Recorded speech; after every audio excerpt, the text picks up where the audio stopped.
ಆಹಾರ ವಾಹಿನಿ ಯೂಟ್ಯೂಬ್ ಚಾನಲ್ಲಿಗೆ ಸ್ವಾಗತ.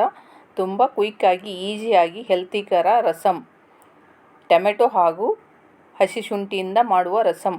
ಇದು ಹೇಗೆ ಮಾಡುವುದಂತ ನೋಡೋಣ ಬನ್ನಿ. ನೋಡೋದಕ್ಕೆ ಮೊದಲು ಈ ರೆಸಿಪಿ ನಿಮಗೆ ಇಷ್ಟ ಆದರೆ ಸಬ್ಸ್ಕ್ರೈಬ್ ಮಾಡ್ಕೊಳ್ಳಿ. ಗ್ಯಾಸ್ ಮೇಲೆ ಒಂದು ಪಾತ್ರೆಯನ್ನು ಇಟ್ಟು ಅದಕ್ಕೆ ಸ್ವಲ್ಪ 2 ಗ್ಲಾಸ್ ನೀರನ್ನು ಹಾಕಿ ಒಂದು 3 ಟೊಮೆಟೊ ಹಾಕಿ, ನಿಮ್ಗೆ ಹುಳಿ ಜಾಸ್ತಿ ಬೇಕಂದರೆ ಇನ್ನೊಂದು ಟೊಮೆಟೊ ಹಾಕ್ಕೊಂಡು ಒಂದು 4 ನಿಮಿಷ ಕುದಿಯಲು ಬಿಡಬೇಕು. ಸಿಪ್ಪೆ ಬರಬೇಕು ಆ ಥರದಲ್ಲಿ ಕುದಿಸಿಟ್ಟುಕೊಳ್ಳಿ. 4ರಿಂದ 5 ನಿಮಿಷ ಕುದಿಸ್ಕೊಳ್ಳಿ. ಬೇಗನೆ ಸಿಪ್ಪೆ ಹಣ್ಣು ಜಾಸ್ತಿ ಆಗಿದ್ದರೆ ಬೇಗ 3 ನಿಮಿಷ ಕುದಿಯುತ್ತೆ. ಸ್ವಲ್ಪ ಕಾಯಿ ಇದ್ದರೆ ಸ್ವಲ್ಪ ಲೇಟ್ ಆಗುತ್ತೆ.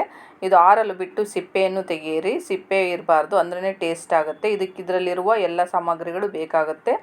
ಇವಾಗ ನೋಡಿ ಏನೇನು ಬೇಕಂತ ತೋರಿಸ್ಕೊಡ್ತಾ ಇದ್ದೀನಿ. 10 ಬೆಳ್ಳುಳ್ಳಿ ಪೀಸನ್ನು ಹಾಕಿ ಕುಟ್ಟುವುದಕ್ಕೆ, 1.5 ಟೇಬಲ್ ಸ್ಪೂನ್ ಜೀರಿಗೆಯನ್ನು ಹಾಕಿ, 1 ಟೇಬಲ್ ಸ್ಪೂನ್ ಕರಿಮೆಣಸು ಪೆಪ್ಪರನ್ನು ಹಾಕಿ, 1.5 ಇಂಚು ಹಸಿ ಶುಂಠಿನೇ ಇದರಲ್ಲಿ ಫ್ಲೇವರ್ ಕೊಡುತ್ತೆ. ತುಂಬಾ ರಸಮ್ ಚೆನ್ನಾಗಿರುತ್ತೆ. ಇದನ್ನು ತರಿಯಾಗಿ ರುಬ್ಕೋಬೇಕು. ನೋಡಿ ಈ ಥರದಲ್ಲಿ. ನಿಮಗೆ ಕುಟ್ಟೋಕ್ಕಾಗಲ್ಲ ಅಂದರೆ ಮಿಕ್ಸಿ ಜಾರಲ್ಲಿ ಕೂಡ ಹಾಕ್ಕೊಂಡು ತರಿಯಾಗಿ ಒಂದು ರೌಂಡ್ 2 ರೌಂಡ್ ಹೊಡಿಸಿ ಅಷ್ಟೇ ಸಾಕು. ಇವಾಗ ನೋಡಿ ಟೊಮೆಟೊ ಚೆನ್ನಾಗಿ ಕುದ್ದಿ ಆರಿದೆ. ಇದನ್ನು ಮಿಕ್ಸಿ ಜಾರಿಗೆ ಹಾಕ್ಕೋಬೇಕು, ಪೇಸ್ಟ್ ಮಾಡಿ ಇಟ್ಕೋಬೇಕು ಮೊದಲಿಗೆ. ಹಾಗೆ ಗ್ಯಾಸ್ ಮೇಲೆ ಒಂದು ಕಡಾಯಿನಿಟ್ಟು ಒಂದೇ 1 ಟೇಬಲ್ ಸ್ಪೂನ್ ಎಣ್ಣೆ ಹಾಕಿ, ಜಾಸ್ತಿ ಹಾಕಕ್ಕೆ ಹೋಗಬೇಡಿ. 1/4 ಟೇಬಲ್ ಸ್ಪೂನ್ ಸಾಸಿವೆಯನ್ನು ಹಾಕಿ, 3 ಒಣಮೆಣಸಿಕಾಯನ್ನು ಹಾಕಿ ಇದು ಚೆನ್ನಾಗಿ ಚಟ್ಪಟ್ ಅಂದು ಕಾದ್ಮೇಲೆ ಕರಿಬೇವಿನ ಸೊಪ್ಪು ಹಾಕಿದರೆ ಚೆನ್ನಾಗಿ ಗಮ್ ಅಂತ ಬರುತ್ತೆ. ಹಾಗೆ ಇಂಗು ಕೂಡ ಟೇಸ್ಟ್ ಕೊಡುತ್ತೆ ರಸಮ್ಮಿಗೆ. ಒಂದು 1/4 ಟೇಬಲ್ ಸ್ಪೂನ್ ಇಂಗನ್ನು ಹಾಕಿ ಸ್ವಲ್ಪ ಫ್ರೈ ಮಾಡಿ, ಜಾಸ್ತಿ ಒತ್ಸಕ್ಕೆ ಹೋಗಬೇಡಿ.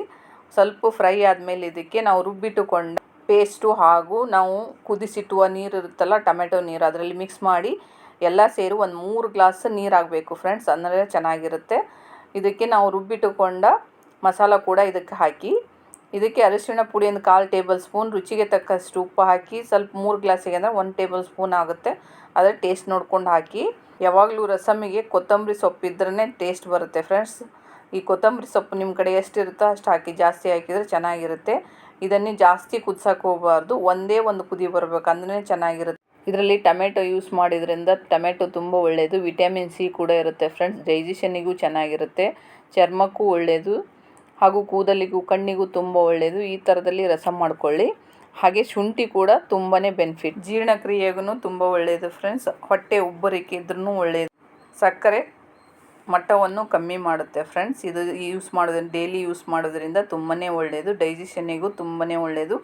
ಈ ಥರದಲ್ಲಿ ನೀವು ರಸಮ್ ಮಾಡ್ಕೊಳ್ಳಿ. ತುಂಬ ಟೇಸ್ಟಿ ಹಾಗೂ ಹೆಲ್ತಿಕರವಾದ ರಸಮ್. ವಾರದಲ್ಲಿ ಒಂದು 2-3 ಸಲ ಮಾಡ್ಕೊಳ್ಳಿ. ಇದರಲ್ಲಿ ಬಜ್ಜಿ ಮಿರ್ಚಿ ಇದ್ದರೆ ಚೆನ್ನಾಗಿರುತ್ತೆ. ಇದ್ರ ಜೊತೆ ಹಪ್ಪಳ ಕೂಡ ಹಾಕ್ಕೊಂಡು ತಿನ್ಬೋದು.